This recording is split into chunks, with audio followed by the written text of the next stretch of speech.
दोस्तों बॉलीवुड में आपने सुंदरता की अगर बात की जाए तो हीरोइनों का नाम आता है। एक से एक हीरोइनें आपने बहुत ही सुंदर देखी होंगी।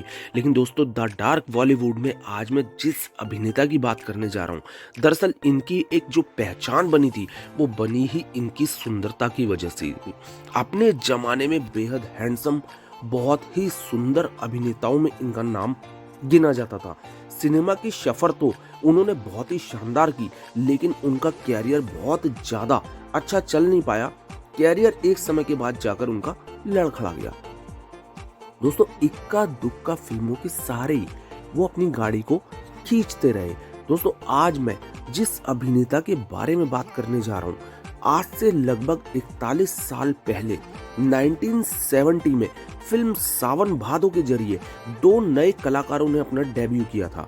ये कलाकार थे अभिनेत्री रेखा और एक्टर नवीन निश्चल। जी हाँ दोस्तों, आज मैं बात करने जा रहा हूँ एक्टर नवीन निश्चल के जीवन के कुछ अनछुए पहलुओं के बारे में। दोस्तों वीडियो एंड तक देखना, आपको अच्छा लगेगा इनके फैक्ट जानकर। दोस्तों सावन भादो फिल्म हिट हो गई और बेहद सुंदर और चमकती दमकती त्वचा के जो मालिक थे नवीन निश्चल, उन्होंने अपना एक बहुत बड़ा फैन बेस तैयार कर लिया। दोस्तों नवीन के घर बहुत सारे निर्माताओं की लाइन लग गई और ढेर सारी फिल्में भी उन्होंने साइन कर ली, क्योंकि कहते हैं ना कि मौका एक ही बार मिलता है, और मौका जो है वो उन्हें मिला, लेकिन बहुत ही जल्द उनकी किस्मत शायद उनसे रूठ गई। 1971 में नवीन की 6 फिल्में रिलीज हुई, जिसमें से बुड्ढा मिल गया वो एक औसत फिल्म रही। नवीन को समझ में आ गया था कि उन्होंने आंख बंद करके जो फिल्में साइन की है, इस गलती का असर उनके कैरियर पर जरूर पड़ेगा। Film and television institute Pune से गोल्ड मेडल पाने वाले नवीन पहले छात्र थे। नवीन निश्चल असफलता से मुकाबला कहीं ना कहीं करते रहे और कुछ समय बाद एक बार फिर से किस्मत ने उनका साथ दिया और उन्हें सायरा बानो के साथ फिल्म विक्टोरिया नंबर 203 करने का मौका मिला। दोस्तों फिल्म बड़ी हिट साबित हुई, लेकिन फिल्म का सारा जो कामयाबी का एक श्रेय है वो प्राण और अशोक कुमार की जोड़ी को मिला। इसके बाद फिर एक सुपरहिट फिल्म धर्मा के हीरो जो थे वो नवीन निश्चल बने, लेकिन फिल्म की कामयाबी का सेहरा फिल्म के संगीत और प्राण के सर बन गया।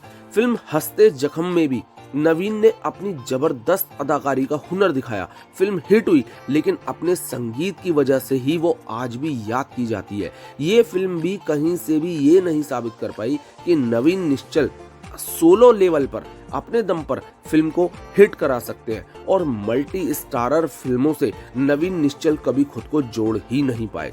जबकि अपने दम पर हिट फिल्में देने वाले उस दौर के अभिनेता राजेश खन्ना, शशि कपूर, जितेंद्र, संजीव कुमार, धर्मेंद्र और शत्रुघ्न सिन्हा जैसे मल्टी स्टारर फिल्में भी कर रहे थे। नवीन ने जब अपने कैरियर की शुरुआत की तब वो दौर रोमांटिक फिल्मों का था, लेकिन सुंदर चेहरा मोहरा और अपनी एक सदी हुई एक्टिंग की प्रतिभा के होते हुए भी नवीन निश्चल कभी ए श्रेणी के ए ग्रेड के अभिनेताओं की लिस्ट में अपनी जगह नहीं बना सके। बी ग्रेड की एक्शन फिल्में जैसे जोरो और मोंटो के जरिए वो एक खास ग्रेड के निर्माताओं और दर्शकों को अपनी तरफ आकर्षित कर पाए, लेकिन हिंसात्मक फिल्मों की बॉलीवुड में इतनी ज्यादा एक भरमार आ गई। जंजीर, दीवार, शोले जैसी फिल्म की कामयाबियों ने निर्माता निर्देशकों का ध्यान एक बार फिर से एक्शन फिल्मों की तरफ मोड़ दिया और ए ग्रेड के एक्टरों की तरफ मोड़ दिया। दोस्तों अपने आप में पहले सुपरस्टार रहे राजेश खन्ना को भी कहीं ना कहीं अपनी रोमांटिक छवि को बचाने के लिए एक बहुत ही कड़ा संघर्ष करना पड़ा था। ऐसे में नवीन निश्चल जैसे रोमांटिक अभिनेता जिनकी पहचान एक्शन फिल्मों में बनी नहीं पाई थी, वो कहीं ना कहीं एक हाशिए पर चले गए और कुछ समय के बाद एक गुमनामी के अंधेरे में वो चले गए। उन्हें काम मिलना बंद हो गया। 1980 में लेख टंडन की एक बार कहो और 1982 में बी आर इशारा की लोग क्या कहेंगे जैसी फिल्में उन्हें मिली।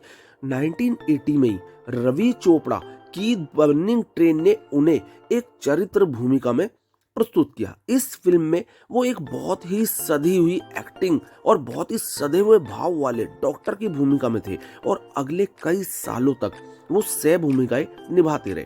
उनके अभिनय की इसी रेंज को और ज्यादा विकास मिला जब राजू बन गया जेंटलमैन जैसी फिल्मों से एक रईस आदमी के किरदार में वो ऐसे समा गए जैसे वो बने ही इस भूमिकाओं के लिए थे।